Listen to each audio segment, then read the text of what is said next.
하나님 말씀 구약성경 예레미야 8장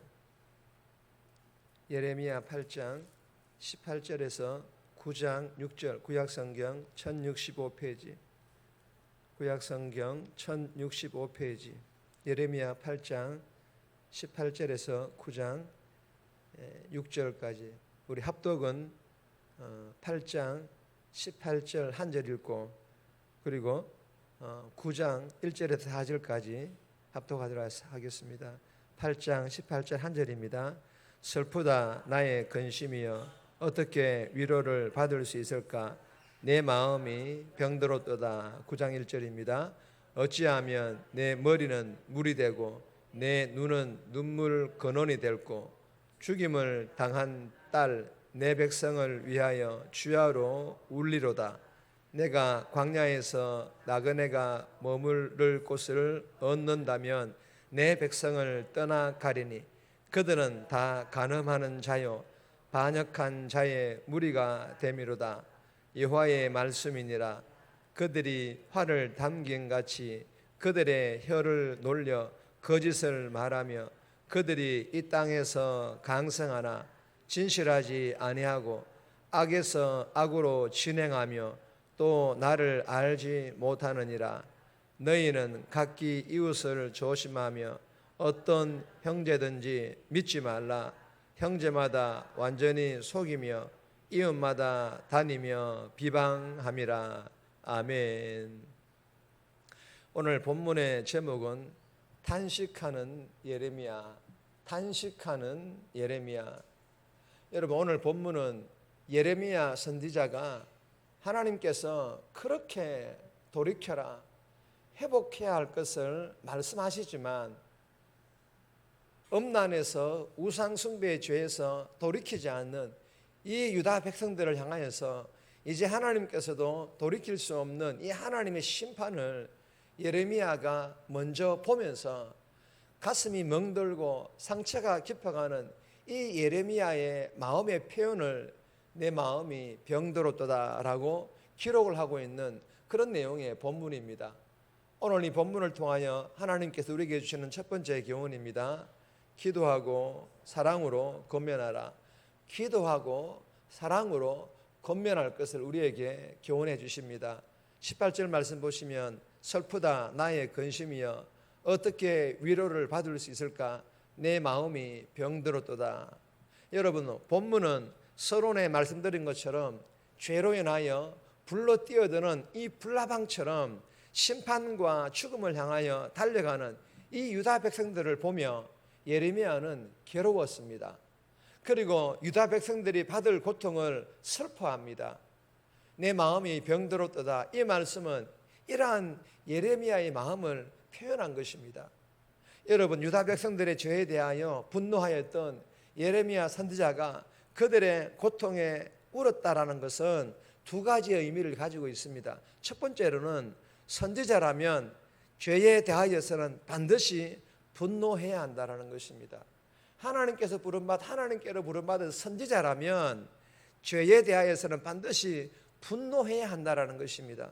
여러분, 죄에 대하여 무조건 사랑이라는 용서라는 잣대만 되어서는 안 된다는 것입니다. 이것은 선지자로서의 사명을 50%밖에 감당하지 못하는 것이 아니라 잘못하고 있다라는 것입니다. 둘째는 선지자라면 죄에 대하여 반드시 분노해야 합니다. 그러나 분노로만 끝나면 또한 안 된다라는 것입니다. 예레미야가 슬프다, 마음이 병들었도다. 여러분, 이 표현은요, 눈물의 선지자답게 울었다라는 것입니다. 이유가 무엇입니까? 하나님께서 사랑하신 것만큼은 아니지만 유다 백성들을 지극히 사랑하였기 때문입니다. 사랑하는 여러분, 주시는 교훈이 무엇입니까? 성도들의 잘못에 대하여 비판과 정죄를 하더라도 비판과 정죄만 하지 말라라는 것입니다. 즉, 성도들의 잘못에 대하여 죄에 대하여 분노하는 것만으로 내 몫을 다했다 생각하지 말라라는 것입니다. 이러한 생각은 잘못된 생각이라는 것입니다. 여러분, 성도들의 잘못과 죄에 대하여 지적하고 분노하더라도 반드시 먼저 기도해야 될 줄 믿으시기를 바랍니다. 그리고 하나님께서 사랑하시는 것만큼은 아니지만 우리가 하고 싶어도 그렇게 하나님께서 사랑하신 것만큼 그렇게 사랑 못합니다. 그러나 그만큼은 아니더라도 내 안에 하나님의 사랑과 십자가의 사랑을 풍성히 채워서 그 사랑으로 또한 먼저 사랑하라는 것입니다. 여러분, 성도들의 잘못과 죄를 보면 사실 우리의 능력으로는 사랑할 수 없습니다. 그러나 기도한다면, 그리고 내 안에 하나님의 사랑과 예수님의 사랑이 풍성하다면 가능할 줄 믿으시기를 바랍니다. 주신 교훈을 마음판에 잘 새겨서 성도들의 잘못과 죄에 대하여 먼저 기도하고 분노하더라도 사랑하는 마음으로 그들을 권면하고 그들을 또한 선한 곳으로 인도할 수 있는 저와 여러분들이 되시기를 주님의 이름으로 축복합니다. 두 번째 주시는 교훈은 제목만 읽습니다. 신념이 아닌 순종. 신념이 아니라 순종해야 할 것을 교훈하는데 19절에서 22절까지입니다. 오늘 읽지 않았는데 개인적으로 읽고 묵상하시기를 바랍니다. 세 번째 주시는 교훈입니다. 하나님의 마음을 공유하라. 하나님의 마음을 공유해야 할 것을 교훈합니다. 9장 1절에서 2절까지 말씀인데 9장 1절 말씀 보시면 어찌하면 내 머리는 물이 되고 내 눈은 눈물 근원이 될고 죽임을 당한 딸 내 백성을 위하여 추야로 울리로다. 여러분, 본문만 보면 사실 무엇을 뜻하는 말씀인지 잘 모릅니다. 이 본문은 예레미야가 죄에 중독된 이스라엘과 유다 백성들의 영혼과 육체의 상태에 대하여 더는 보고 싶지 않았습니다. 그리고 그들이 하나님의 심판으로 말미암아 울부짖는 것도 보고 싶지 않았다라는 그런 뜻입니다. 그래서 예레미야는 할 수만 있다면 아무도 없는 광야로 도피하고 싶었고 온 몸이 물조무리가 되어서 눈물로 소진되고 싶었다라는 그런 뜻입니다.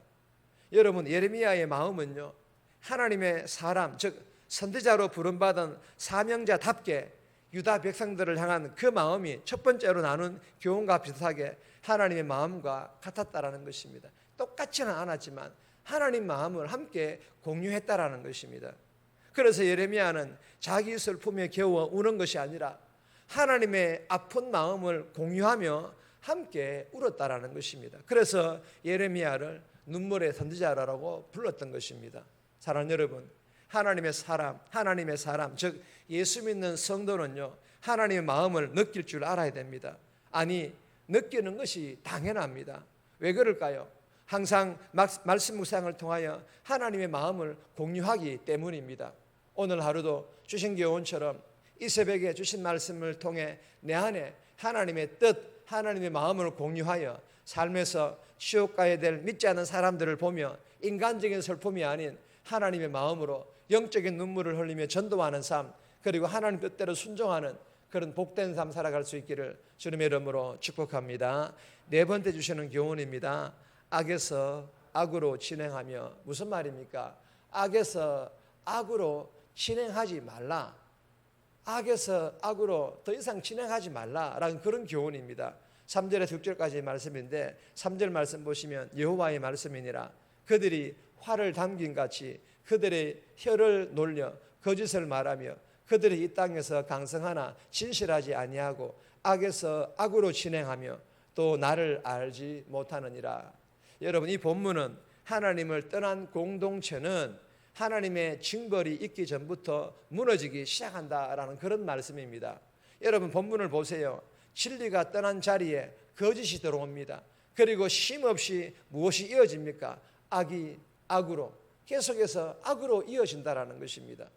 정을 나눈 이웃을 비방하고 피를 나눈 형제를 속입니다. 그 누구도 믿을 수 없는 그런 상태가 되어버리고 말았다라는 것입니다. 여러분, 이처럼 하나님의 심판이 이르기 전에 그렇게 스스로 자멸해 간다라는 그런 뜻의 말씀입니다. 여러분, 다는 아니지만 지금 이 시대의 교회들 가운데에도 거짓이 신뢰를 무너뜨리고 탐욕이 사명과 소명을 버리게 하고 있지 않습니까? 이 새벽에 주신 말씀과 기도를 통해 혹여나 나도 여기에 거짓을 보태고 있지는 않는지 내 자신을 철저히 돌아봄으로 악에서 악으로 진행하는 것이 아니라 만약에 악으로 진행하고 있다면 멈추고 유턴할 수 있기를 주님의 이름으로 소망합니다. 그래야 하나님께 영광 돌리는 그런 복된 삶 저와 여러분들이 오늘도 살아갈 수 있기를 주님의 이름으로 축복합니다. 정리합니다. 성도들의 잘못과 죄에 대하여 기도하고 분노하고 그리고 내 안에 풍성히 채워진 예수님의 사랑으로 그들을 검련하게 해달라고, 삶에서 믿지 않는 사람들에게 인간적인 슬픔이 아닌 하나님의 마음으로 영적인 눈물을 흘리며 전도하고 하나님의 뜻대로 순종하는 삶 살아가게 하시고 죄에서 더 진행하지 않게 해달라고 이 새벽에 기도하며 오늘 하루도 살아갈 수 있기를 주님의 이름으로 부탁드립니다.